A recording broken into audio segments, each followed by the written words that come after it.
Welcome back to a very British space program. Last time we started our entry into the Venus atmosphere and well, I guess we better see what happens. So if you like it, please like it. If you really like it, please subscribe. If you've got any comments, any suggestions, if you want me to change things up, please comment down below. We have a Discord, so please join the Discord. There's many people joining. So from me, let's get going.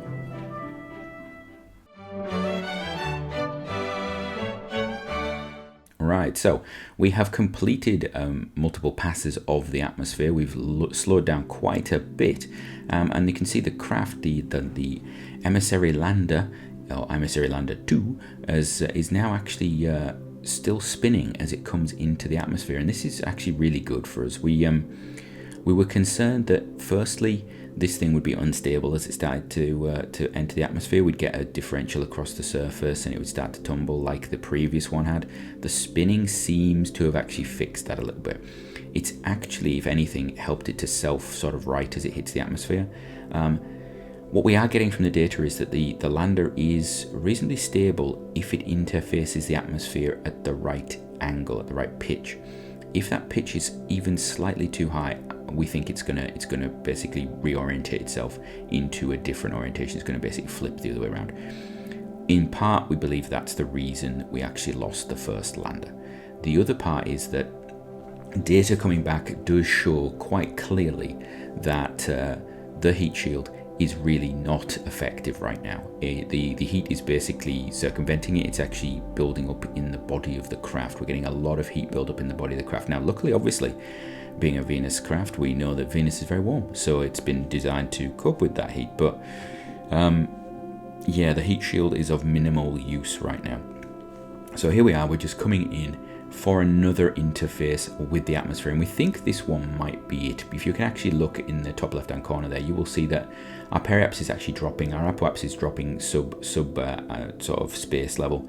We are coming in on this one. Now we have taken multiple passes and it's really taken a lot of energy out of the orbit. I think we've lost, probably at periaps we'd actually lost 500 to 1,000 meters per second on speed. Our apoaps had dropped right down so that it was only, a few hundred kilometers above the atmosphere. We've used a lot of energy high up, and this is probably what's saving this craft right now, because at this altitude we probably expect it to overheat. You can see there the shell is overheating. It is getting hot.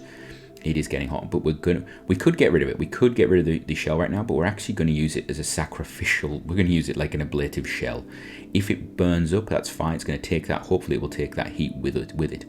However, it is just about surviving. You can see the heat level is holding, and this sort of entry from orbit, this was quite on edge, shall we say. We've got a lot of heat going off there.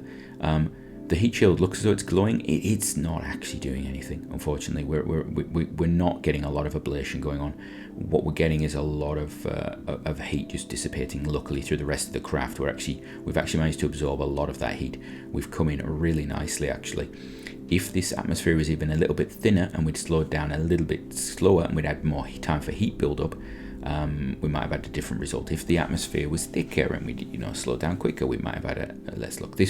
I think we really need to redesign these landers. Anyway, we get rid of that aero shell over the top there because it is excess weight, excess mass, and then it is the long, arduous journey through the atmosphere, and this has been sped up significantly. This thing took a long time to go down, so I think this is at about 10 times speed. In reality, I actually walked away from the computer.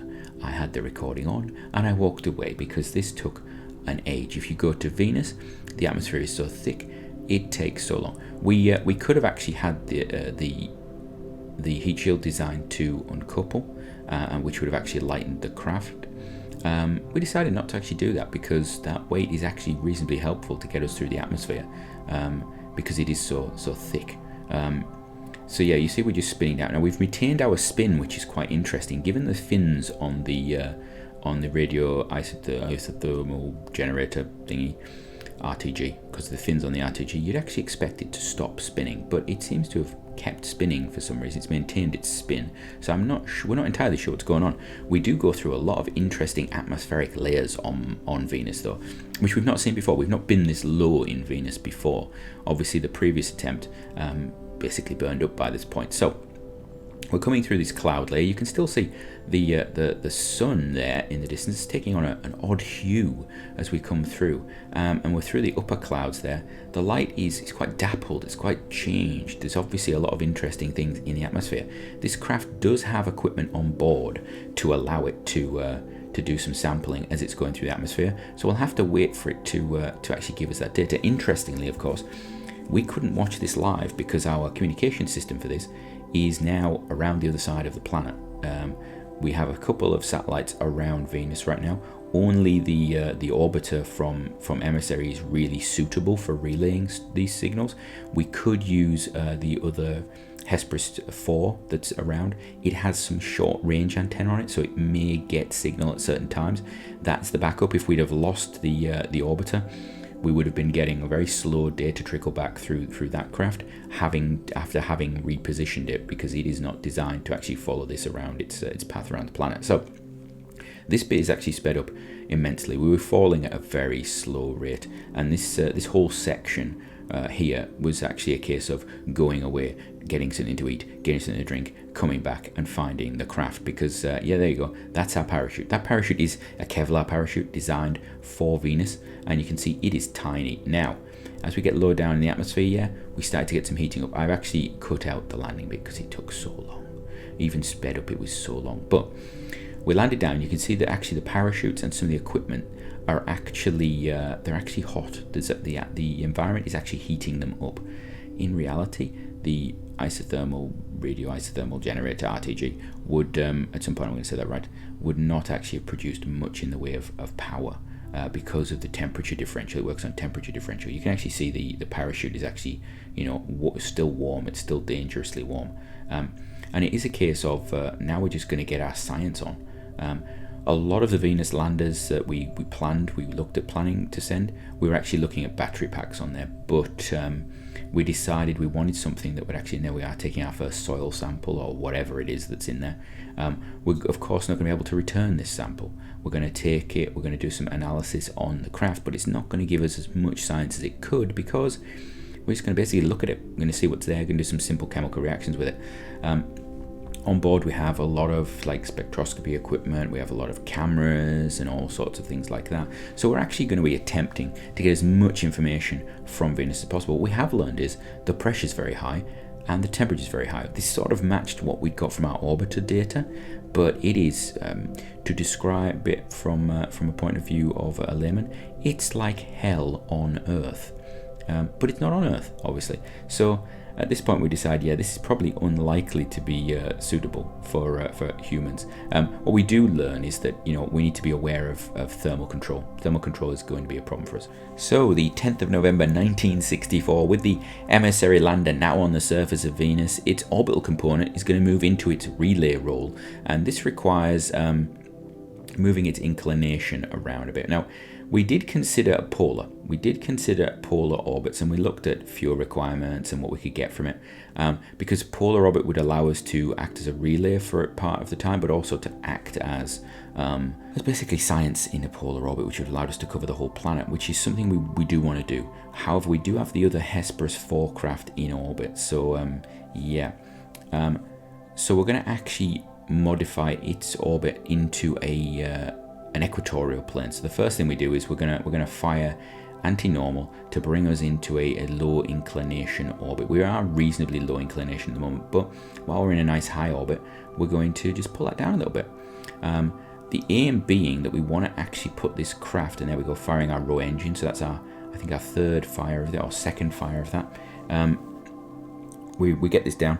We're actually hoping to put this craft into an equatorial orbit, and it will probably, if we get more relay situations going on there, we're going to be aiming to basically pull it into a sort of a secondary relay where it can transfer information around the planet, hopefully. So this thing is just basically completed its first burn in inclination. It now wants to change its apoaps and periaps. So at its lowest point, we're going to carry out a main engine burn to basically pull down that apoapse to, we're looking at hopefully around about 50,000 kilometers circular orbit. So there we go, firing the row engine again. We know we don't want to leave this craft in a situation where it's unusable if the engine fails, because we know these row engines have a habit with us of failing. We're acutely aware of that, and we don't want it to happen again. So that's what we're doing. We position this craft ready for that, and then we're going to come around to our new apoapse, which is nice and low, and we're going to reposition the periapse now. We're going to raise the periapse with the final bit of fuel we've got on board, and we actually have quite a lot of fuel left in this craft. It is overbuilt for this task. It's an evolution of the Hesperus 4. Obviously you can see it's been modified to hold those two landers, but the Hesperus 4 craft are very much designed for deep space, not minor deep space. I consider Venus and Mars as sort of local almost, but they are designed for the big boys, the big outer planets. And so it actually saved us a lot just actually using the bus instead of redesigning the craft. But it does mean we have a lot of fuel and delta V to play around with around something like this. Not enough to do the polar orbit we wanted, but it's enough to do these things. So it is now the 19th of November 1964, and we have Messenger 7 departing for Uranus or whatever you choose to call it. It is going to use those engines. It's going to use all the engines on its intermediate transfer stage. Intermediate until we get the next one, which we haven't actually built yet, but we haven't even really planned it, but we know there's going to be another one.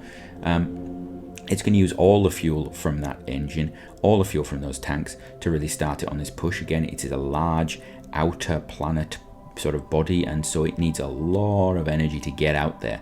We could use gravity assist, but we've got not much in the way of that at all. In fact, we've done some calculations. There is something coming up in quite a few years, but at the moment nothing. So there we go, we're basically firing off everything we can. We've engaged the RCS just as we transition over. There we go, and then we get this horrible little torque on the probe craft. We managed to reorientate it and fire off those engines. You can see we're using the Hesperus 2B design, where it has these small thrusters, multiple small thrusters. It gives us redundancy. We don't have to worry so much about the engine issues that we've got with the row engine, and that takes us all the way to our encounter with Uranus. And then what we're going to do is, using the RCS on the probe, we're going to actually refine that. And this is very much sort of moving backwards and forwards, very small movements. This is all done very sort of small tiny movements there. We're doing a little bit of this. There's quite a lot of delta V actually used, but what we're trying to do is fly near to Uranus and try and get into this odd thing. We believe we can capture from there, and then from there we can see what we've got left fuel wise. So that's going to take us 15 years, which is, or around about 15 years, which is about 5 years quicker than Messenger 2 is taking. So it's actually going to get there a lot sooner than Messenger 2, which is embarrassing for Messenger 2 actually, isn't it? Right, so it is the 23rd of November 1964, and we are launching Messenger 9. We're really getting through the Messenger craft, and this is going to Mars. So this was originally slated to be a backup craft for the Mars mission, until we actually we basically realigned our programs to try and put up some duplicate missions as soon as possible. So this is launching up on its Blue Knight 2B. It's going up into orbit, and now, unlike some of our other flights, this one's actually going to depart within a few minutes of orbit. As I said, we are actually quite tight at the moment on our launch pads and our building rates, and so we're actually really cramming these in. It's part of the reason why we actually were able to get those extra bonus launches in, was because we could just about fit this in. So again, this is a Hesperus 4B. It has that uprated sort of Hesperus system, which means that when it does get to Mars, it's going to actually have more delta V than anything we've ever sent to Mars. It has the most up-to-date science equipment we have, although interestingly, we're about to unveil some new science equipment, which we just haven't been able to get onto this flight, unfortunately. So again, we will probably have to send more flights to Mars. So this thing goes up perfectly fine. We get a really nice actual route to orbit. The whole craft gets up there. We do overshoot a little bit our orbit. We want to try and take maximum effect from the Oberth effect, but we get up there wonderfully, and the craft is ready to roll. And so it detaches, and after I think about 15 minutes, it is actually departing from Mars. There is very little sort of weight on this one. This would actually be something that there's a team developing a Hydrolox engine for us at the moment, Rolls-Royce, and this is something they've actually slated as a possibility for them to do something with. Early departures with their Hydrolox stage they think would be really beneficial for larger craft to distant planetary bodies, or even to the moon they've talked about. Anyway, so the craft is actually going to head off there to Mars. It's retained some of the fuel in its main ITS, but it's actually going to use the ITS to basically carry out some early course corrections. We don't need to take the whole of the ITS to Mars. In fact, we could, but we don't have any more engine burns on it because this craft was designed to basically just make sure it got to Mars. You know, we've got Delta V to spare elsewhere, and we're gonna be basically dumping quite a big chunk of Delta V. But again, the ITS is a standard form for us. The launch stage is a standard form. So yeah, we could have actually trimmed this down and redistributed it, but we wouldn't have had the time to build the craft in reality. So using the ITS, we've managed to position ourselves, and we're going to come in a sort of polar approach. We want to come in polar-ish to Mars. We want to try and get as much juicy science and scanning over the surface, because our next plan is to actually try and land something on Mars, which we're going to need that for. So from me, until next time though, have a great one.